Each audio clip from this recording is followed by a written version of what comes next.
Hey hi friends. So last எபிசோடில் பார்த்தீங்கன்னா யூன் அப்படின்ற ஒரு பையனுடைய அப்பா வந்து திடீர்னு ஒரு இடத்துல இறந்து கிடந்திருப்பாரு. யார் கொலை பண்ணியிருப்பா, அதுவும் எப்படி பண்ணியிருப்பாங்க அப்படின்னு சொல்லி வழக்கம் போல் நம்ம ஆளுங்க எல்லாருமே இன்வெஸ்டிகேஷன் பண்ணால் அந்த இறந்து போன மனுஷன் பல பேரோட சண்டை இழுத்து வச்சிருக்காரு. இதில் யாருன்னு சொல்லி கண்டுபிடிக்கிறது அப்படின்னு சொல்லி நம்ம ஆளுங்க எல்லாருமே பார்த்தீங்கன்னா பயங்கர குழப்பத்தில் இருந்திருப்பாங்க. ஸோ இதுக்கப்புறம் நடக்க போகிறத நம்ம இந்த எபிசோடில் பார்க்கலாம். ஸ்டார்டிங் சீனில் பார்த்தீங்கன்னா அடுத்து நம்ம ஆளுங்க எல்லாருமே இப்படி குழப்பத்தில் இருக்கும்போது ஹீரோ மட்டும் எதையுமே கண்டுக்காமல் ஒரு மாதிரி ஃபோனையே நோண்டிட்டு இருக்கான். சார் என்னாச்சு, நீங்கள் இந்த கேஸை பார்க்காம நீங்கள் பாட்டுக்கு வந்ததுலேருந்து ஃபோனையே நோண்டிட்டு இருக்கீங்க அப்படின்னு கேட்க, அது ஒன்றும் இல்லை, நீங்கள் விசாரிக்கிறீங்களா விசாரிங்க, எப்பயுமே நான் தான் விசாரிக்கணுமா அப்படின்னு சொல்லிட்டு ஹீரோ ஒரு மாதிரி பேசுகிறான். இப்போ தான் நமக்கே தெரிய வருது ஹீரோ இருக்கான்ல, அவன் வழக்கமாக உருண்டையாக இருக்க ஒரு சாக்லேட்டை எடுத்து லபக்கு லபக்குன்னு போட்டுக்கிட்டே இருப்பான்ல. ஆக்சுவலாக அந்த சாக்லேட்டை எப்போலாம் அவன் சாப்பிட்றானோ அப்போ தான் ஒரு மாதிரி துடிப்பாக இருப்பான் போல, நல்லா இந்த கேஸை இன்வெஸ்டிகேஷன் பண்ணுவான். பட் இப்போ அந்த சாக்லேட் வந்து அவங்ககிட்ட கம்ப்ளீட்டாக தீர்ந்து போச்சு. ஸோ அதை ஆர்டர் பண்ணுறதுக்காக தான் இப்போ இவன் வந்துட்டு ஆன்லைனில் சும்மா தேடிட்டு இருக்கான் அந்த சாக்லேட் எங்கே இருக்குது அப்படின்ட்டு. அந்த டைமில் நம்ம ஆளுங்களாம் ஒரு மாதிரி பேசிகிட்டே இருக்கும்போது மூணுக்கும் டேனுக்கும் நடுவில் சண்டை வந்துடுது. நம்ம டேன் பார்த்தீங்கன்னா தெரியாதனமா அந்த இடத்துல இருந்த ஒரு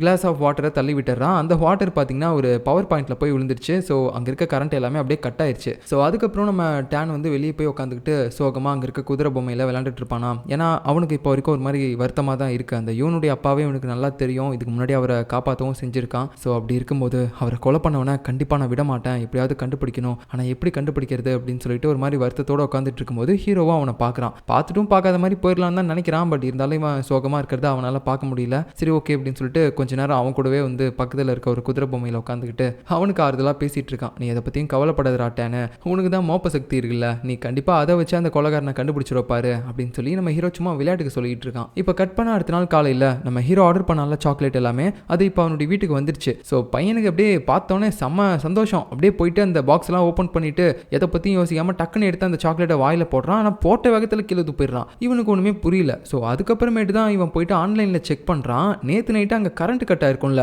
அந்த நேரத்தில் இவன் தெரியாதனமா வேற ஒரு ஃப்ளேவர் சாக்லேட்டை வந்து ஆர்டர் பண்ணிட்டான். ஐயோ நான் இதை தானே வாங்கணும்னு நினச்சேன், இதை வாங்க முடியாமல் போயிடுச்சு அப்படின்னு சொல்லிட்டு சரி இப்போயாவது இதை ரிட்டர்ன் போட்டு இந்த சாக்லேட் ஃப்ளேவரை ஆர்டர் பண்ணிடலாம் அப்படின்னு நினச்சா அதை ஆர்டர் பண்ண பார்க்க அது அவுட் ஆஃப் ஸ்டாக் ஆயிடுச்சு. ஐயோ நான் இப்போ என்ன பண்ணுறது அப்படின்னு சொல்லிட்டு இவன் உடனே வந்து அப்படியே சீன் போட ஆரம்பிக்கிறான். அந்த கஸ்டமர் கேர் கிட்ட மெசேஜ் பண்ணிட்டு இருக்கான். இங்கே பாருங்க, நான் இந்த ஃப்ளேவர் ஆர்டர் பண்ண கிடையாது, உங்கள் டீம்லேருந்து வேற ஒரு ஃப்ளேவர் கொண்டு வந்துட்டாங்க, ஸோ ஒழுங்காக எனக்கு அந்த ஃப்ளேவர் கொடுங்க அப்படின்னு சொல்லிட்டு இவன் சாப்பிட்ற அந்த ஃப்ளேவர் சாக்லேட்டை வந்து கேட்டுட்டு இருக்கான். அதுக்கப்புறம் சோகத்தோடைய ஆஃபீஸ்க்கு போகிறான். வழக்கமாக நம்ம ஹீரோ எப்படி ஒரு மாதிரி டிப்டாப்பாக துடிப்பாக இருப்பானோ அந்த மாதிரிலாம் இல்லை. ஏன்னா அந்த சாக்லேட் அவனுக்கு கிடைக்கல, அதனால அவனும் பார்த்தீங்கன்னா ஒரு மாதிரி வலுவே இல்லாமல் இருக்கான். அப்போது நம்ம ஆளுங்களாம் வேற கேட்குறாங்க, சார் நம்ம அடுத்து இந்த கேஸ் எப்படி லீட் பண்ணுறது அப்படின்லாம் மூவ் கேட்கும்போது நீங்கள் ஏதோ ஒன்று பண்ணுங்க, நான் தான் நேற்று நைட்டே சொல்லிட்டேன்ல, எல்லா கேஸுக்கும் போயிட்டு என்னாலே உங்களுக்கு ஹெல்ப் பண்ணிட்டு இருக்க முடியாது, நீங்களும் ஏதாவது ஒன்று பண்ணுங்க, போலீஸ் நீங்கள் எதுக்காக இருக்கீங்க அப்படின்ற மாதிரி பேசிட்டு அவன் பாட்டுக்கு ரூமுக்குள்ளே போயிடுறான். இவங்களுக்குலாம் சுத்தமாக ஒன்றுமே புரியல, என்னாச்சு இந்த ஆளுக்கு நல்லா தானே இருந்தார் அப்படின்ற மாதிரி தான் பார்க்குறாங்க. அதுக்கப்புறம் நம்ம மூணு டேனு ஜங்கு இவங்க மூணு பேருமே இந்த ஆளை நம்பிட்டு இருந்தால் வேலைக்காகாது, நம்மளே ஏதாவது விசாரிக்கலாம் அப்படின்னு சொல்லிட்டு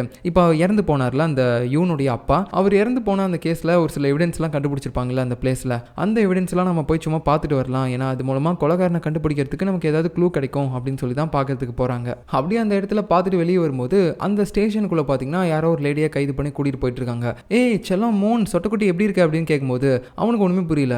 யாருமா நீ அப்படின்னு சொல்லி கேட்கும்போது ஏய் என்ன தெரியலையா, நான் இதுக்கு முன்னாடி எவ்வளோ பிட் பாக்கெட் கேஸில் உள்ளே வந்திருக்கேன், என்ன தெரியாத மாதிரி கேட்குற அப்படின்னு சொல்லும்போது ஓ நீயா அப்படின்னு சொல்லிட்டு நம்ம மூணும் பேசுகிறாரு. அதாவது இவ வந்து ஒரு திருடி போல பல கேஸுக்கு உள்ளே வந்திருப்பா, அதே மாதிரி தான் இப்பயும் ஏதோ ஒரு கேஸுக்கு உள்ளே போயிட்டு இருக்கா. நம்ம மூணு தான் மன்மத குஞ்சாச்சே, பார்க்குற எல்லாருமே அவனை ஒரு மாதிரி தானே வலிஞ்சிக்கிட்டு பார்ப்பாங்க, அதே மாதிரி தான் இவளும் பாப்பா போல. ஸோ இப்போ அவனை பார்த்து பேசிகிட்டு இருக்கும்போது பக்கத்தில் நம்ம ஜங்கு இருப்பான். அவனுடைய வாட்சை வேற பார்த்து ஏய் இது நல்ல வாட்சாக இருக்கே, ஆனால் இது வந்து ஒரு வேஸ்ட்டு, நீ ஃபர்ஸ்ட் காப்பி போட்டிருக்கேன்னு நினைக்கிறேன், இது டூப்ளிகேட் அப்படின்னு சொல்லிட்டு இருக்கும்போது ஏய் என்ன டூப்ளிகேட்டுன்ற அப்படின்னு சொல்லிட்டு ஜங்கு ஒரு மாதிரி கோவத்தில் திட்டிட்டு இருக்கும்போது நம்ம டேன் வந்து தடுப்பான். சரி சரி விடுங்க சார் விடுங்க, கோவப்படாதீங்க, அவளே ஒரு திருடி தானே அப்படின்னு சொல்லிட்டு இருக்கும்போது அவனுடைய கையில் இருக்க ஒரு வாட்சை இவ பார்க்குறா. டேய் இது 90s இருந்த ஒரு வாட்ச் தானே, இது ரொம்பவே ரேரான வாட்ச், எப்படிடா உனக்கு கிடைச்சிச்சு அப்படின்னு சொல்லி கேட்கும்போது அவனுக்கு என்ன சொல்றதுனே தெரியல. அதுவா என் பாட்டி கொடுத்தாங்க அப்படின்னு சொல்லிட்டு சமாளிச்சிடறான். ஸோ அதுக்கப்புறம் நம்ம ஜங்கு டேன் இவங்க ரெண்டு பேருமே வந்துட்டு காரில் போயிட்டு இருப்பாங்க. நம்ம ஜங்குக்கு ஒரு மாதிரி மனசே கஷ்டமாயிடுச்சு, நம்ம வாட்சை பார்த்து டூப்ளிகேட் வாட்ச்னு சொல்லிட்டாலே அப்படின்ட்டு. பட் இருந்தாலும் நம்ம டேன் கிட்ட இருக்க வாட்ச் ரொம்ப பழமையானது, அதுவும் இல்லாமல் ரேர் ஆனதுன்னு சொல்லியிருப்பாள்ல. ஸோ அந்த வாட்ச் அவனுடைய பாட்டி கொடுத்ததாவே இருந்தாலும் அவனுடைய பாட்டிக்கு எப்படி இந்த அளவுக்கு ஒரு பயங்கரமான வாட்ச் அந்த டைமில் கிடச்சிருக்கும், இவன் ஏதாவது ஒரு பெரிய குடும்பத்தோட பையனாக இருப்பானா அப்படின்னு சொல்லி நம்ம ஜங்கு ஒரு மாதிரி யோசிச்சுக்கிட்டே கார் ஓட்டிட்டு போயிட்டு இருக்காரு. அடுத்த சீனில் நம்ம ஹீரோயின் இருக்கால, அவன் ஏதோ ஒரு இடத்துக்கு விசாரிக்கலான்னு போயிருக்கா. அப்போது அந்த டைமில் யாருமே இல்லை அங்கே அப்படின்ட்டு அங்கே ஒரு நாய் இருக்கும், அதை வந்து பார்த்துக்கிட்டு இருக்கா. அடடா இவ்வளோ அழகாக இருக்கா, புசு புசுன்னு இருக்கா அப்படின்னு சொல்லிட்டு இருக்கும்போது அங்கே பக்கத்துலேயே ஒரு துண்டு இருக்கும், அதை எடுத்து அதோடைய கழுத்துக்கு போட்டு விட்டுறா. ரொம்ப குளிர்தா, இதை வச்சுக்கோ அப்படின்னு சொல்லும்போது அந்த இடத்துல இருந்து ஒரு ஆள் வரான். ஏமா என்ன பண்ணிட்டு இருக்க, அது என்னோட துண்டு, நீ பாட்டுக்கு எடுத்து நாய்க்கு போட்டுட்டு இருக்க, ஏன் உன்னோட போட வேண்டியது தானே அப்படின்னு சொல்லி பேசிட்டு இருக்காரு. அதுக்கப்புறம் நம்ம ஹீரோயினும் வந்த விஷயத்த வந்து சொல்ல ஆரம்பிக்கிறா. சார் ஆக்சுவலாக இந்த இடத்துக்கு நேற்று ஒருத்தர் சாக்ஸ் எல்லாம் டெலிவரி பண்ண வந்தார்ல, அவர் எப்போ கிளம்புனாரு எப்போ வந்தார் அப்படின்லாம் உங்களால் சொல்ல முடியுமா அப்படின்போது அப்படின்னு சொல்லிட்டு அவரும் பார்த்தீங்கன்னா அந்த டைமிங் எல்லாத்தையுமே சொல்லிட்டு இருக்காரு. அவர் சாக்ஸை மேனுஃபேக்சர் பண்ணுவார், வந்துட்டு இங்கே கொடுத்துட்டு அவர் உடனே கிளம்பிடுவார் அப்படின்னு மாதிரி பேசிட்டு இருக்காரு. அதாவது நம்ம ஹீரோயின் யாரை பற்றி விசாரிச்சுட்டு இருக்கான்னு பார்த்தீங்கன்னா இப்போ இறந்து போனார்ல அந்த இவனுடைய அப்பா, அவரை பற்றி தான் விசாரிக்கிறா. ஏன்னா அவர் சாக்ஸ் எல்லாம் மேனுஃபேக்சர் பண்ணுறவர் தானே, நான் ஸ்டார்டிங்லேயே சொல்லியிருப்பேன். ஸோ இப்படி விசாரிச்சு முடிச்சதுக்கப்புறம் நைட்டு இவங்க எல்லாருமே ஒன்றா உட்காந்து இன்னைக்கு இவங்களுக்கு கிடைச்ச இன்ஃபர்மேஷனை வச்சு பேச ஆரம்பிக்கிறாங்க. அதில் நம்ம டேன் பார்த்தீங்கன்னா இந்த இவனுடைய அப்பா நிறைய பேர்கிட்ட சண்டை போட்டிருக்காரு தான், ஆனால் எந்த இடத்துலையுமே தப்பு இவர் மேலே இல்லை. ஏன்னா யார் யாரெல்லாம் தப்பு பண்ணுறாங்களோ அவங்க கிட்ட தான் வந்து இவர் பிரச்சனை பண்ணியிருக்காரு. வீட்டு பக்கத்தில் இருக்கவங்க நிறைய டைம் தொல்லை கொடுக்குற மாதிரி பண்ணியிருக்காங்க, அதுக்காக தான் இவர் வீட்டு பக்கத்தில் இருக்கவங்க கிட்ட சண்டை போட்டிருக்காரு. அப்புறம் அந்த தெருவில் இருக்கக்கூடிய நிறைய கடைகளில் நிறைய பேர் ஏமாத்திருக்காங்க அந்த கடைக்காரங்க எல்லாருமே, அதுக்கு தான் மக்களுக்காக இவர் குரல் கொடுத்து சண்டை போட்டிருக்காரு. இந்த மாதிரி இவரை பற்றி சொல்லிட்டே போகணும்னா எல்லாமே சொல்லலாம், எல்லா விஷயத்துலையுமே இவர் நல்லதுக்காக மட்டும்தான் சண்டை போட்டிருக்காரு அப்படின்னு சொல்லும்போது நம்ம ஹீரோவும் பார்த்துட்டு டேன் உனக்கு புரியல, இப்போ அவர் நல்லவரா இல்லை கெட்டவரா அப்படின்றத நம்ம விசாரிக்கிறதுக்கு இங்கே இல்லை, அவரை கொலை பண்ணது யாரு அப்படின்றத கண்டுபிடிக்கிறதுக்கு தான் நம்ம இங்கே இருக்கோம் அப்படின்னு சொல்ல டேனுக்கு ஒரு மாதிரி ஆயிடுது. இப்போ நம்ம என்ன பண்ணுறது அப்படின்னு சொல்லிட்டு ஒரு மாதிரி பார்த்தீங்கன்னா குழப்பத்தில் இருக்காங்க. இவங்களுக்கு மறுபடியும் இந்த கேஸ் எப்படி எடுத்துகிட்டு போகிறதுனே தெரியல. அதுக்கப்புறமேட்டு நைட்டு நம்ம ஹீரோயின் அப்புறம் டேன் இவங்க 2 பேரும் தான் உட்காந்துட்டு சிசிடிவி ஃபுட்டேஜ் எல்லாத்தையுமே வந்து அனலைஸ் பண்ணிக்கிட்டே இருப்பாங்க, அதில் ஏதாவது மாட்டுதா அப்படின்னு சொல்லிட்டு. அப்போ அந்த டைமில் இப்போ இறந்து போனார்ல அவருடைய பையன் யூன் வந்துட்டு நம்ம டேனுடைய மொபைலுக்கு ஒரு ஃபோட்டோ அனுப்புகிறான். என்னுடைய அப்பா கடைசியாக இந்த இடத்துல தான் ஃபோட்டோ எடுத்து எனக்கு அனுப்பியிருக்காரு, நீங்கள் மேபி இந்த ஃபோட்டோ வச்சு ஏதாவது இன்வெஸ்டிகேஷன் பண்ண முடியுதான்னு பாருங்க அப்படின்னு சொல்லும்போது நம்ம டேனும் ஓகே அப்படின்னு சொல்லிட்டு இந்த ஃபோட்டோவுக்கு பின்னாடி இருக்க அந்த பேக்ரவுண்ட் எந்த இடத்துல இருக்குது அப்படின்னு சொல்லி விடாமல் மேப் முழுக்க தேடிக்கிட்டே இருக்கான். நம்ம ஹீரோயின் கூட இப்போ தூங்க போயிட்டா, பட் இப்போ இவன் பார்த்தீங்கன்னா ஓவர் டைமாக வேலை பார்த்துட்டு இருக்கான். ஸோ இந்த டைமில் சில ஃப்ளாஷ்பேக்கை பற்றியும் அவன் யோசிச்சு பார்க்குறான். அதாவது இவன் ஏதோ ஒரு கேஸில் இருந்து அந்த இவனுடைய அப்பாவை காப்பாற்றிருப்பான்ல, அப்போலேருந்து அவர் ரொம்பவே அன்பாக இவங்கிட்ட நடந்திருப்பாரு. அவர் மேனுஃபேக்சர் பண்ணுற சாக்ஸ் எல்லாத்தையுமே அடிக்கடி பார்த்தீங்கன்னா இவனை மீட் பண்ணும்போதெல்லாம் கொடுத்துக்கிட்டே இருந்திருப்பாரு. ஸோ அதெல்லாம் இப்போ அவன் யோசிக்கும் போது அப்படியே ஒரு மாதிரி இவனுக்கு கண்ணெல்லாம் கலங்குது. கண்டிப்பாக நான் வந்து அவரை கொலை பண்ணவனை சும்மா விடவே மாட்டேன் அப்படின்னு சொல்லிட்டு இந்த கேஸை வந்து மறுபடியும் கண்டினியூவாக பார்த்துக்கிட்டே இருக்கான். ஸோ கட் பண்ணால் இப்போ அடுத்த நாள் காலையில் நம்ம டேன் பார்த்தீங்கன்னா நைட்டு முழுக்க தூங்காமல் நிறைய இன்ஃபர்மேஷனை கேதர் பண்ணியிருக்கான். அது எல்லாத்தையுமே இப்போ நம்ம ஆளுங்களுக்கும் தெரியப்படுத்திட்டு இருக்கான். ஸோ நேற்று நைட்டு அந்த யூன் வந்து அவனுடைய அப்பா ஃபோட்டோ அனுப்பியிருப்பான்ல, இதான் எங்கள் அப்பா கடைசியாக எடுத்த ஃபோட்டோ அப்படின்னு சொல்லிட்டு அந்த ஃபோட்டோவுக்கு பின்னாடி இருக்க பேக்ரவுண்டில் நிறைய விஷயங்கள் டீட்டெயில்ஸ்லாம் இருக்கும். அது எல்லாத்தையுமே கலெக்ட் பண்ணி இவர் எங்கேருந்து எடுத்திருக்காரு, எதுக்காக அங்கே போயிருப்பாரு அப்படி இப்படின்னு சொல்லிட்டு எல்லாத்தையுமே பார்த்தீங்கன்னா அவன் பக்காவாக புட்டு வைக்கிறான். ஸோ இந்த இடத்துல தான் இவர் கடைசியாக அவருடைய செல்ஃபியை எடுத்திருக்காரு. நம்ம எதுக்கும் நம்மளோட இன்வெஸ்டிகேஷனை இங்கேருந்து ஸ்டார்ட் பண்ணலாம், அங்கே இருக்கக்கூடிய சிசிடிவி ஃபுட்டேஜ் எல்லாத்தையுமே நம்ம அனலைஸ் பண்ணணும் அப்படின்னு சொல்லிட்டு அவன் பேசும்போது நம்ம ஹீரோலாம் அப்படியே மந்தமாகவே தான் உட்காந்துட்டு இருக்கான். ஏன்னா அவனுக்கு இன்னும் சாக்லேட் கிடைக்கல. ஸோ அப்படி இருக்கும்போது மற்ற ஆளுங்க எல்லாருமே ஒரு மாதிரி பித்து பிடிச்சி உட்காந்துட்டு இருக்காங்க. என்னடா இது டேனா இந்த அளவுக்கு பயங்கரமாக பேசுறது விவரமா அப்படின்ற மாதிரி. அப்புறம் அடுத்த சீனில் நம்ம ஹீரோ மறுபடியும் வீட்டுக்கு போயிட்டு அப்படியே ஊருப்பட்ட சாக்லேட்டு இருக்கிற எல்லா பிராண்டும் பார்த்தீங்கன்னா அவன் வாங்கி வச்சு ஒன்னொன்னையும் சாப்பிட்டு பார்த்துட்டே இருக்கான். ஏதாவது ஒரு சாக்லேட்டாவது அவன் இதுக்கு முன்னாடி சாப்பிட்ட சாக்லேட் மாதிரி இருக்குமா அப்படின்னு சொல்லிட்டு. ஆனால் எந்த சாக்லேட்டுமே அந்த மாதிரி இல்லை. ஏன்னா அந்த பழைய சாக்லேட் அவன் சாப்பிடும்போது சுருன்னு மண்டைக்கு ஏறும். ஸோ அதனால தான் எனக்கு அந்த சாக்லேட் தான் வேணும், அந்த சாக்லேட் தான் வேணும் அப்படின்னு சொல்லிட்டு இவன் ஒரு பக்கம் பாவமாக உட்காந்துக்கிட்டு இருக்கான். அதுக்கப்புறம் அந்த சிசிடிவி ஃபுட்டேஜ் எல்லாத்தையுமே பார்த்தீங்கன்னா நம்ம டேன் கலெக்ட் பண்ணிட்டு வந்திருப்பான். ஸோ இப்போ இந்த சிசிடிவி ஃபுட்டேஜை பார்க்கும்போது இவங்களுக்கு ஒரு பெரிய உண்மை தெரிய வருது. அது என்னன்னா அந்த மூணுடைய அப்பா இந்த சாக்ஸ் எல்லாம் டெலிவரி பண்ற விஷயமா அந்த பக்கமா தான் போயிருக்காரு. பட் அந்த டைம்ல அங்க ஒரு கிளப் இருக்கும். அந்த கிளப்ல இருந்து வெளியே வந்த ஒரு ஆளு இந்த யூனுடைய அப்பா கிட்ட சண்டை போட்டுட்டு இருந்திருக்கான். பட் ஆனா அவன் எதுக்காக சண்டை போடுறான், என்ன ரீசன் அப்படின்னு சொல்லி எதுவுமே தெரியல. அதுவும் இல்லாம அந்த யூனுடைய அப்பா கிட்ட யார் சண்டை போடுறா அப்படின்றது இவங்களுக்கு தெரியல. அவனோட ஃபேஸ்லாம் கொஞ்சம் கிளியரா தெரியாம இருக்கு. இதெல்லாமே இவங்க குழப்பத்தோட பார்த்துக்கிட்டு இருக்கும்போது நம்ம ஹீரோ சொல்றான், டேய் நீ இது அப்படியே இந்த இன்சிடென்ட்டை ஸ்கிரீன்ஷாட் எடுத்து சோஷியல் மீடியாவில் போடு, அன்னைக்கு இவங்க எதுக்காக சண்டை போட்டாங்கன்னு சொல்லி நமக்கு தெரிஞ்சாகணும் அப்படின்னு சொல்லும்போது சரி ஓகேன்னு சொல்லிட்டு நம்ம டேனோ அதே மாதிரி பண்றான். அப்புறம் கொஞ்ச நேரம் கழிச்சு சோஷியல் மீடியாவில் இந்த போஸ்ட்டை ஒரு லேடி பார்த்து இந்த இடத்துக்கு வராங்க. எனக்கு இந்த விஷயத்தை பற்றி தெரியும் அப்படின்னு சொல்லிட்டு. என்னம்மா தெரியும் அப்படின்னு கேட்க, அது ஒன்றும் இல்லை, அன்னைக்கு அந்த அங்கிள் வந்து எனக்காக தான் அந்த கிளப்லேருந்து வந்தவங்க கிட்ட சண்டை போட்டுட்டு இருந்தாரு, உனக்காகவா ஏன் அப்படின்னு சொல்லி கேட்க, இல்லை அன்னைக்கு என்கிட்ட ஒருத்தன் வந்து தப்பாக நடந்துக்க ட்ரை பண்ணான், ஸோ அவங்ககிட்ட இருந்து என்னை காப்பாற்றுறதுக்காக தான் அந்த அங்கிள் அவங்ககிட்ட சண்டை போட்டுட்டு இருந்தாரு அப்படின்னு சொல்லும்போது, ஓ அப்படியாமா அப்படின்னு சொல்லிட்டு இந்த இன்ஃபர்மேஷனை அவங்க கேட்டு வச்சுக்கிறாங்க. அதுக்கப்புறம் நம்ம ஜங்க அந்த லேடியை வெளியே அனுப்பும்போது அந்த லேடி வந்து கேட்குறாங்க, நம்ம டேன் இருக்கான்ல அவனை பற்றி சொல்லி, சார் அவர் வந்து இந்த மாதிரி ஒரு பெரிய ஹோட்டலுடைய பேரனா அப்படின்னு சொல்லி கேட்குறாங்க. அதாவது இந்த கொரியாவில் ஒரு பழங்கால ஹோட்டல் ஒன்று இருக்குது. அந்த ஹோட்டலை வந்து குடும்பமாக ஒருத்தங்க நடத்திட்டு வந்திருக்காங்க. அந்த குடும்பத்தில் ஒரு வயசான பாட்டியும் இருந்திருக்காங்க. ஆக்சுவலாக அவங்க தான் வந்து அந்த ஹோட்டலையே நடத்திட்டு இருந்திருக்காங்க. ஸோ அவங்களுடைய பேரனா இவர் அப்படின்னு சொல்லி நம்ம டேனை பார்த்து கேட்கும்போது நம்ம டேனை உடனே, ஐயோ இல்லை நீங்கள் வேற யாரும் நினச்சி இவனை பற்றி பேசிகிட்டு இருக்கீங்க, அந்த ஹோட்டல் எவ்வளோ பாப்புலரான ஹோட்டலு, அந்த இடத்துல இருக்கக்கூடிய பாட்டியோடைய பேரனா இவன், அதுக்கெல்லாம் வாய்ப்பே இல்லை அப்படின்னு சொல்லும்போது, ஓ அப்படியா சார் சரி ஓகே, இல்லை அந்த குடும்பத்தை சேர்ந்த எல்லாருமே நல்லா சமைப்பாங்க, அவங்களுக்கு நல்ல மோப்ப சக்தி இருக்கும் அப்படின்லாம் கேள்விப்பட்டிருக்கேன், அதனால தான் சும்மா உங்ககிட்ட கேட்டேன் அப்படின்னு சொல்லும்போது இல்லை இவன் இல்லை அப்படின்னு நம்ம ஜங்கு சொல்லிடுறான். பட் அதுக்கப்புறமேட்டு தான் அவனுக்கு லைட்டாக பொறி தட்ட ஆரம்பிக்குது. அந்த பழமையான ஹோட்டலாம் அவன் ஆன்லைனில் சர்ச் பண்ணி பார்க்கும்போது அதில் பார்த்தீங்கன்னா நிறைய இன்ஃபர்மேஷன் கிடைக்குது. இப்போ அந்த லேடி சொன்னது தான் நிறைய இருக்குது. அதாவது அந்த பழங்கால ஹோட்டல் நடத்திட்டு இருந்தது ஒரு பாட்டி தான், அவங்களுக்கு நிறைய ஃபேமிலி ஆட்களும் இருப்பாங்க, அதில் அவங்களுடைய பேரனும் ஒருத்தர் இருப்பான். ஸோ இவங்க எல்லாருக்குமே வந்து மோப்ப சக்தி ரொம்ப அதிகமாக இருக்கும், நல்லா சமைப்பாங்க அப்படின்ற மாதிரிலாம் பார்த்தீங்கன்னா அதில் போட்டிருக்கு. ஸோ அதை வச்சு பார்க்கும்போது நம்ம டேனும் வந்து மோப்ப சக்தியில் ஒரு பயங்கரமான ஆளாக இருக்கான். நிறைய தடவை நல்லா மோப்பம் பிடிச்சி என்ன சாப்பிட்டுட்டு வந்தாங்க அப்படின்ற கொண்டு எல்லாத்தையுமே கரெக்டாக சொல்கிறான். அது மட்டும் இல்லாமல் இதுக்கு முன்னாடி அவன் கையில் இருக்க அந்த பழமையான வாட்ச் யார் கொடுத்தாங்கன்னு கேட்கும்போது அவன் பாட்டி கொடுத்தாங்க அப்படின்னா, அவன் பாட்டி கண்டிப்பாக ஒரு பெரிய ஆளாக இருந்தால் மட்டும்தான் அந்த மாதிரி ரேரான வாட்ச்லாம் வச்சிருந்திருப்பாங்க. ஸோ அதை வச்சு பார்க்கும்போது டேன் தான் அந்த பழங்கால ஹோட்டலில் நடத்திட்டு இருந்த பாட்டியோடைய பேரனாக இருப்பானா அப்படின்னு சொல்லி சந்தேகத்தோடய நம்ம ஜங்கு வந்து பார்த்துக்கிட்டு இருக்காரு. ஸோ அதுக்கப்புறம் நம்ம ஆளுங்க எல்லாருமே சேர்ந்து அகைன் அதே சிசிடிவி ஃபுட்டேஜ் வந்து பார்க்குறாங்க.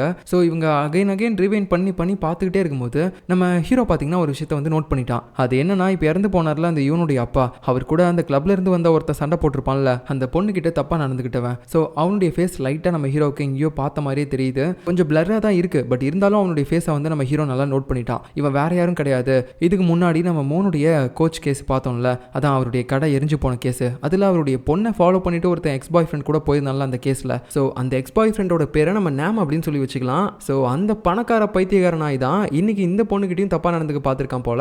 அந்த டைம்ல தான் இந்த யூனுடைய அப்பாவும் அந்த பக்கமாக சாக்ஸ் டெலிவரி பண்ண போகும்போது இதை பார்த்துருக்காரு, பார்த்து அந்த பையன்கிட்ட சண்டையும் போட்டிருக்காரு. ஸோ இந்த நேம் தான் அன்னைக்கு அவர்கிட்ட சண்டை போட்டிருக்கான் அப்படின்றது இவங்களுக்கு தெரிஞ்சு போச்சு. ஸோ அதை நிரூபிக்கிறதுக்கு நமக்கு இன்னும் நிறைய சிசிடிவி ஃபுட்டேஜ்லாம் வேணும், அதுக்கு நம்ம அந்த கிளப்புக்குள்ளே தான் போய் ஆகணும் அப்படின்னு சொல்லிட்டு நம்ம மூணு அதுக்கப்புறம் ஜங்கு இவங்க ரெண்டு பேரும் பார்த்தீங்கன்னா அந்த கிளப்புக்குள்ளே போகலாம் அப்படின்னு சொல்லி நினைக்கிறாங்க. பட் முன்னாடி பார்த்தீங்கன்னா நிறைய பாடி கார்ட்ஸ் இருக்காங்க. அவங்க ரெண்டு பேருக்கு என்ன வேணும், இங்கே வரணும்னா கப்பல்ஸாக தான் வரணும், அது உங்களுக்கு தெரியும்ல அப்படின்னு சொல்லும்போது, ஏய் அதெல்லாம் அப்படிலாம் வர முடியாது, நகர நாங்கள் இன்வெஸ்டிகேஷனுக்காக வந்திருக்கோம், நாங்கள் போலீஸ் அப்படின்னு சொல்லும்போது அவனுக்கு அப்பயும் நகர மாதிரி தெரில. போலீஸாக இருந்தால் மட்டும் உள்ளே விட்டுருவோமா என்ன, இது ஒரு ப்ரைவேட்டான ஏரியா, இந்த இடத்துக்கு நிறைய செலிபிரிட்டிஸ்லாம் வருவாங்க, ஸோ எங்களால் அவங்களுடைய சிசிடிவி ஃபுட்டேஜ்லாம் அவங்களுக்கு கொடுக்க முடியாது, நீங்கள் போலீஸாகவே இருந்தாலும் இந்த இடத்துல இதுதான் ரூல்ஸ் அப்படின்னு சொல்லும்போது நம்ம மூணுக்கு பயங்கரமாக கோவம் வருது. அடிக்கிற மாதிரி பக்கமாக போயிட்டு இருக்கும்போது நம்ம ஜங்கு தான் பிடிச்சி தடுத்து நிறுத்திட்டு இருப்பானா. அந்த டைமில் நம்ம மூணு பார்த்தீங்கன்னா அப்படியே கவுண்ட் பண்ணவே ஆரம்பிச்சிட்டாரு. அதான் அவருக்கு ஒரு பழக்கம் இருக்குல்ல, யாரையாவது ஒருத்தங்களை அடிச்சு நாக் அவுட் பண்ணணும் அப்படின்னா அவங்க மேலே எத்தனை பஞ்ச் விடணும் அப்படின்றத அவங்க தலைக்கு மேலே பார்ப்பார்ல, அந்த மாதிரி பார்க்குறாரு. ஆனால் இங்கே எல்லாருமே மலை மாடு மாதிரி இருக்கிறதுனால ஒருத்த மேலேயும் ஒரு 5-6 பஞ்சு விட்டால் தான் கண்டிப்பாக விழுவானுங்க அப்படின்ற மாதிரி இருக்குது. ஸோ இது கொஞ்சம் சங்கட்டமான விஷயம் தான், நம்ம அப்படியே போயிடலாம் அப்படின்னு சொல்லிட்டு நம்ம ஜங்கு கூட சேர்ந்து அவர் கிளம்பிடுறாரு. அதுக்கப்புறம் ஸ்டேஷனுக்கு போயிட்டு நம்ம மூணு ஜங்கு ஹீரோயின் இவங்க 3 பேருமே ஒரு மாதிரி யோசிச்சுக்கிட்டே இருக்காங்க, என்ன பண்ணுறது நம்ம எப்படி அந்த கிளப்குள்ளே போகிறது அப்படின்னு சொல்லிட்டு. ஸோ கடைசியாக வந்துட்டு இவங்க ஒரு பிளான் பண்ணுறாங்க, நம்ம ஏன் போலீஸ்ன்னு காட்டிக்கணும், நம்ம நார்மலான ஒரு ஆளுன்னு உள்ளே போயிட்டு அந்த இடத்துல ஏதாவது எவிடன்ஸ் கிடைக்குதான்னு பார்க்கலாம் அப்படின்னு சொல்லிட்டு இவங்க எல்லாருமே நைட்டு மாறு விஷயத்தில் போகிறாங்க. அதுலேயும் நம்ம ஜங்கு பார்த்தீங்கன்னா ஹே காய் வாட்ஸ்அப் அப்படின்னு சொல்லிட்டு ஒரு மாதிரி பார்த்தீங்கன்னா ஏதோ ரேப்பர் மாதிரி வந்துட்டு இருக்காரு, பார்க்க பைத்தியக்கார மாதிரி இருடா அப்படின்னு சொல்லிட்டு நம்ம ஆளுங்களாம் கலாச்சிட்டு இருப்பாங்க. ஸோ இப்போ இந்த இடத்துக்கு 3 பேர் வந்திருக்காங்க. ஒன்று நம்ம ஜங்கு ஹீரோயின் அப்புறம் டேனு, இவங்க 3 பேர் தான். நம்ம 3 வர கிடையாது, ஏன்னா காலையில் நடந்த சண்டையில் அவன் மூஞ்ச பார்த்துட்டாங்கல்ல. ஸோ அதுக்கப்புறம் பார்த்தீங்கன்னா இவங்க 3 பேர் உள்ளே போகிறாங்க. ஃபர்ஸ்ட் நம்ம டேன் அப்புறம் ஹீரோயின் இவங்க 2 பேர் தான் போகிறாங்க. அவங்க ஜோடியாக இருக்கிறதுனால உள்ளே விட்டுறாங்க. ஆனால் நம்ம ஜங்கை பார்த்தீங்கன்னா உள்ளே விடல. என்ன சார் பார்க்குறீங்க, நானும் அவங்க கூட தான் வந்தேன், உள்ளே விடுங்கன்னு சொல்லிட்டே இருக்கும்போது அதெல்லாம் உள்ளே விட முடியாது, ஜோடியாக தான் விட முடியும். அதுவும் இல்லாமல் நீ போட்டிருக்க ட்ரெஸ்ஸு நைட் நேரத்தில் கண்ணாடி போட்டுக்கிறது இதெல்லாம் வச்சு பார்க்கும்போது ராப்பிச்சக்கார மாதிரியே இருக்கிற, ஒழுங்காக இங்கேருந்து போ அப்படின்னு சொல்லிட்டு அவனை துரத்திட்டு இருக்காங்க. ஸோ இப்போ இவங்க 2 பேர் மட்டும் தான் உள்ளே வந்திருக்காங்க. நம்ம ஹீரோயின் ஒரு பக்கமாக நின்றுக்கிட்டு ஏதாவது எவிடன்ஸ் கிடைக்குதா அப்படின்னு சொல்லி செக் பண்ணி பார்த்துட்டு இருக்கும்போது அந்த பக்கமாக ஒரு சில அரபோத நாய்ங்களாம் வர வருது. அவங்க ஹீரோயினை பார்த்துட்டு ஆஹா செல்லாம் என்ன ரொம்ப அழகாக இருக்கா, வரியா எங்க கூட அப்படின்னு சொல்லி அவகிட்ட பேச பார்க்கும்போது அவள் பார்த்தீங்கன்னா ஏய் ஒழுங்காக ஓடி போயிருங்க, நானே ஆல்ரெடி 1008 டென்ஷனில் இருக்கிறேன், இதில் உங்கள் மூஞ்ச வேற பார்த்து என்னால் பேச முடியல அப்படின்னு சொல்லி நல்லா திட்டி விட்டுறா. அதுக்கப்புறம் நம்ம ஹீரோயினும் அப்புறம் டேனும் பார்த்தீங்கன்னா இந்த சிசிடிவி கேமராலாம் கண்ட்ரோல் பண்ணக்கூடிய கண்ட்ரோல் ரூம் எங்கே இருக்குது அப்படின்றத கண்டுபிடிச்சிட்டாங்க. பட் அந்த இடத்துக்குள்ளே போனால் ஒரு கார்டு வேணும், அந்த கார்டையும் நம்ம டேன் வந்து ஆட்டை போட்டாங்க இருக்கக்கூடிய ஒரு ஆள்கிட்ட இருந்து. ஸோ எல்லாத்தையுமே வச்சு இவங்க உள்ளே போயிட்டாங்க. ஸோ அன்னைக்கான சிசிடிவி கேமரா ஃபுட்டேஜ் எல்லாமே இவங்க பார்க்கலாம்னு நினைக்கும் போது யாரோ வர மாதிரி சத்தம் கேட்குது. ஐயோ யாரோ வராங்கடா அப்படின்னு சொல்லிட்டு 2 பேரும் ஒரு இடத்துல போய் ஒளிஞ்சிக்கிறாங்க. ஆனால் நம்ம டேன் பார்த்தீங்கன்னா டிக்கியை நல்லா காட்டிக்கிட்டு அவன் இருக்கிறது தெரியுற மாதிரி இருக்குது. ஐயோ இந்த பைத்தியக்காரன் இதுக்காக அங்கே போய் ஒளிஞ்சா மாட்டிப்பான்னு நினைக்கிறேன் அப்படின்னு சொல்லி யோசிச்சுட்டு இருக்கும்போது அவனுங்க வந்து பார்த்துட்டு அப்படியே போயிடுறானுங்க. அப்படி போயிட்டானுங்கடா அப்படின்னு சொல்லிட்டு இவங்க மறுபடியும் வந்து பார்க்குறாங்க. மறுபடியும் பார்த்தீங்கன்னா அவனுங்க வந்துடுறானுங்க. ஸோ இந்த டைம் அவன் கண்டிப்பாக மாட்டிப்பான் அப்படின்னு சொல்லி யோசிக்கும் போது அவனுக்கு நல்ல வேலை அங்கே இருந்த ஒரு ஜூஸ் டப்பாவை தான் தூக்கிட்டு போவானுங்க. அப்படி தூக்கும் போது அவங்களுடைய ஃபேஸ் வந்து ஃபுல்லாக கவர் ஆயிரும், இந்த பக்கம் எதுவுமே தெரியாது. அதனாலேயே என்னமோ தெரியல நம்ம டேன் பார்த்தீங்கன்னா எதுலையுமே மறையாமல் நின்றா கூட அவங்க கண்ணுக்கு தெரியவே இல்லை. அப்படியே அங்கேருந்து அந்த டப்பாவை மட்டும் எடுத்துகிட்டு போயிடுறானுங்க. ஸோ அதுக்கப்புறம் இவங்க 2 பேரும் அன்றைக்கான டேட்டில் இருக்கக்கூடிய சிசிடிவி கேமரா ஃபுட்டேஜ் எல்லாத்தையுமே வந்து ஒரு பென்ட்ரைவில் காப்பி பண்ணிக்கிட்டு அது அப்படியே நம்ம ஹீரோக்கிட்டே வந்து காட்டுறாங்க. ஸோ எல்லாருமே பார்க்குறாங்க. இப்போ அதில் நல்லா தெரியுது அன்னைக்கு கிளப்ல இருந்து வெளியே வரும்போது அந்த பொண்ணுகிட்ட தப்பாக நடந்துக்கிட்டது அந்த நேம் தான். அதாவது இதுக்கு முன்னாடி கேஸில் இருந்தால அந்த பொண்ணுடைய எக்ஸ் பாய் ஃப்ரெண்டு தான். ஸோ அவன் தான் நேமு. இந்த ஒரு எவிடன்ஸே போதும், கண்டிப்பாக நம்ம இதை வச்சு அவனை தூக்கிடலாம் அப்படின்னு சொல்லி எல்லாருமே ரொம்ப சந்தோஷத்தில் இருக்கும்போது நம்ம ஹீரோ ஒரு விஷயத்த சொல்கிறான். ஆக்சுவலாக இது வந்து பிரைவேட்டான ஒரு ஏரியான்னு சொல்லி அவனுங்களே சொன்னானுங்க. அப்படி இருக்கும்போது அந்த சிசிடிவி ஃபுட்டேஜ் எல்லாமே நமக்கு எப்படி வந்துச்சுன்னு கேட்டால் நம்ம திருட்டுத்தனமாக போய் எடுத்தோம்னா சொல்ல முடியும். ஸோ கண்டிப்பாக அதுக்கு அவங்க நம்ம மேலே கேஸ் போட வாய்ப்பு இருக்கு. இதுக்கு பதிலாக நம்ம வேற ஒரு விஷயத்த பண்ணலாம் அப்படின்னு சொல்லிட்டு இவங்க இந்த சிசிடிவி கேமரா ஃபுட்டேஜ்லேயே பார்த்தீங்கன்னா இந்த போதைப் பொருள் எல்லாமே விற்கிற மாதிரி இன்னொரு ஆளை பார்த்துருப்பாங்க. நம்ம வந்து அவங்ககிட்ட சில விஷயங்களை கேட்கணும், அதனால அவனை வந்து ஃபர்ஸ்ட் நம்ம கைது பண்ணலாம் அப்படின்னு சொல்லிட்டு ஹீரோ பார்த்தீங்கன்னா ஒரு மாதிரி சோகத்தோடையே தான் இருக்கான். ஏன்னா அவனுக்கு இப்போ வரைக்கும் அந்த சாக்லேட் கிடைக்கல. அதுக்கப்புறம் அடுத்த நாளும் நம்ம ஆளுங்க பார்த்தீங்கன்னா அதே மாதிரி அந்த கிளப்புக்கு போகிறாங்க வித் ஒரு மாதிரி அரெஸ்ட் வாரண்டோட. இங்கே அந்த போதைப் பொருள்லாம் விற்கிற ஒரு ஆள் இருக்கான், அவனை நாங்கள் போய் பிடிக்கணும், அதுக்கு பெர்மிஷன் கொடுங்க அப்படின்னு சொல்லி கேட்க அவங்க வழக்கம் போல் உள்ளே விடவே மாட்டாங்க. பட் இருந்தாலும் நம்ம மூன் பார்த்தீங்கன்னா ஒரு மாதிரி டெரராக போய் முன்னாடி நிற்கும் போது அவங்களும் நீங்கள் போங்க சார் அப்படின்னு சொல்லி விட்டுறாங்க. போகிறதுக்கு முன்னாடி மறுபடியும் ஒரு டைம் நிற்பாங்களா, என்னடா அப்படின்னு கேட்க இந்த மாதிரி கையில் நீங்கள் இந்த பேண்டை போட்டுக்கணும் சார், அப்போ தான் உள்ளே போக முடியும்னு சொல்லிட்டு அந்த பேண்டையும் போட்டு விடுறாங்க. இப்போ நம்ம ஆளுங்க எல்லாமே உள்ளே போகிறாங்க. ஃபஸ்ட்டு நம்ம ஹீரோயின் பார்த்தீங்கன்னா அந்த போதைப் பொருள் விற்கிற ஆள் எந்த ரூமில் இருக்கான் அப்படின்றத கண்டுபிடிச்சிட்டா. உள்ளே போகலான்னு பார்க்கும்போது அவனோட அசிஸ்டன்ட் உள்ளே விட மாட்டான். ஹலோ என்ன நீங்கள் பாட்டுக்கு போயிட்டு இருக்கீங்க அப்படின்னு சொல்லும்போது என்னப்பா அப்படின்னு சொல்லிட்டு ஒரு மாதிரி பார்த்தீங்கன்னா ரொமான்டிக்காக அவன் முன்னாடி தெரிகிறா. அது மட்டும் இல்லாமல் அப்படியே கை விலங்கும் போட வரும்போது ஆஹா நம்ம கிட்ட ஏதோ ரொமான்ஸ்லாம் பண்ண போறா போலயே அப்படின்னு நினச்சிட்டு இருக்கும்போது அவள் பாட்டுக்கு கை விலங்க போட்டுட்டு அப்படியே இந்த பக்கம் வந்து நம்ம ஆளுங்களுக்கு இன்ஃபார்ம் பண்ணிட்டா, இந்த மாதிரி அவன் உள்ளே தான் இருக்கான் அந்த ரூமில் அப்படின்னு சொல்லும்போது நம்ம மூணு பார்த்தீங்கன்னா இப்போ அப்படியே உள்ளே போகிறாரு. போய் பார்க்கும்போது அந்த போதைப் பொருளை விற்கிறவன் அவன் ஆளுங்க கூடலாம் பார்த்தீங்கன்னா ஒரு மாதிரி நல்லா என்ஜாய் பண்ணிட்டு இருக்கான். அந்த டைமில் அவனுங்க எல்லாருமே ஒரு மாதிரி இந்த கலர்ஸ் எல்லாத்தையுமே ரிஃப்ளெக்ட் பண்ணும்ல, அந்த மாதிரி ஏதோ ஒன்று மாட்டியிருக்கானுங்க. அதனால நம்ம மூணு லைட் ஆஃப் பண்ணும்போது அவனுங்க எல்லாருமே எங்கெங்கே இருக்கானுங்க அப்படின்றது தெளிவாக தெரியுது இல்லை. ஸோ போட்டு எல்லாருமே பொழந்து எடுத்துடுறான். அப்புறம் லைட்டை ஆன் பண்ணி பார்க்கும்போது எல்லாருமே ஒரு பக்கம் அவனோட ஆளுங்க எல்லாருமே மயக்கம் போட்டு கிடக்குறானுங்க. இந்த போதைப் பொருள் விற்கிறவன் நல்லா மாட்டிக்கிட்டான். அப்புறம் அவனை கைது பண்ணி இங்கே கூட்டு வராங்க போலீஸ் ஸ்டேஷனுக்கு. அந்த இடத்துல வந்து விசாரிக்கிறாங்க. சொல்லுடா நீ வந்து இந்த மாதிரி அந்த நேம் அப்படின்ற ஒரு பையனுக்கு வந்து போதைப் பொருள்லாம் வித்திருக்கியா அப்படின் போது ஆமாம் சார் நான் வித்திருக்கேன் அப்படின்ற மாதிரி அவன் சொல்லிடுறான். ஸோ அதை வச்சு பார்க்கும்போது போதைப் பொருளை வாங்கினதுக்கே ஃபர்ஸ்ட் அவனை போட்டு குத்தணும். ஸோ இப்போ இந்த விஷயத்தை வச்சு அவனை ஈஸியாக கைது பண்ண முடியும்ல, அதனால இப்போ அவனை கைது பண்ணுறதுக்கு போகிறாங்க அடுத்த நாள் காலையில் நம்ம மூணும் ஜங்கும். பட் போய் பார்க்கும்போது அவன் வந்து ஏதோ ஒரு கோல்ஃப் விளையாண்டுட்டு இருப்பான் போல. அவனுடைய மண்டெல்லாம் ஒரு மாதிரி சாயம் அடிச்சு வச்சிருக்கான். டேய் என்ன காக்கா கழிஞ்சு வச்ச மாதிரி இது மண்டை, என்ன பண்ணி வச்சிருக்க, எதுக்காக இப்படி பண்ணிருக்க அப்படின்னு கேட்கும்போது யோ என் மண்டை நான் எப்போ வேணா பண்ணுவேன், உனக்கு தான் முடியல, நீ இப்படி குள்ளா போட்டு திரியிற, நானும் அப்படி இருக்க முடியுமா என்ன அப்படின்னு சொல்லும்போது நம்ம மூணுக்கு ஒரு மாதிரி காண்டாயிருது. இதுக்கு முன்னாடியே அவனை ஒரு மாதிரி அடிச்சுட்டு தானே போலீஸ் ஸ்டேஷனுக்குலாம் கொண்டு போயிருப்பாரு. ஸோ இப்போ வந்து அந்த அரெஸ்ட் வாரண்ட்டை காட்டுறாரு. டேய் போதைப் பொருளை வாங்கினதுனால உன்னை நாங்கள் கைது பண்ணுறோம் அப்படின்னு சொல்லும்போது இவனுக்கு அப்படியே ஒரு மாதிரி பயமாயிருது. ஐயோ அப்படின்னு சொல்லிட்டு அங்கேருந்து அடிச்சு பிடிச்சி ஓட ஆரம்பிக்கிறான். பட் ஆக்சுவலாக அவனை வந்து அந்த கொலை கேஸ் ரிலேட்டடாக தான் கைது பண்ண போகிறாங்க அப்படின்றது அவனுக்கு தெரியாது. பட் இப்போ அவனை கைது பண்ணுறதுக்கு ஏதாவது ஒரு ரீசன் வேணும்ல, ஸோ அதுக்காக தான் போதைப் பொருள் கேஸ் அப்படின்னு சொல்கிறாங்க. அதுக்கப்புறம் அவன் ஒரு வண்டியில் ஏறி போயிட்டு இருப்பான். இவங்களும் பார்த்தீங்கன்னா அதே மாதிரி ஒரு வண்டியில் வந்து அவனை ஃபாலோ பண்ணிட்டு போயிட்டு இருக்காங்க. பட் ஒரு கட்டத்துக்கு மேலே அந்த வண்டியை எப்படி ஓட்டுறதுனே தெரியல,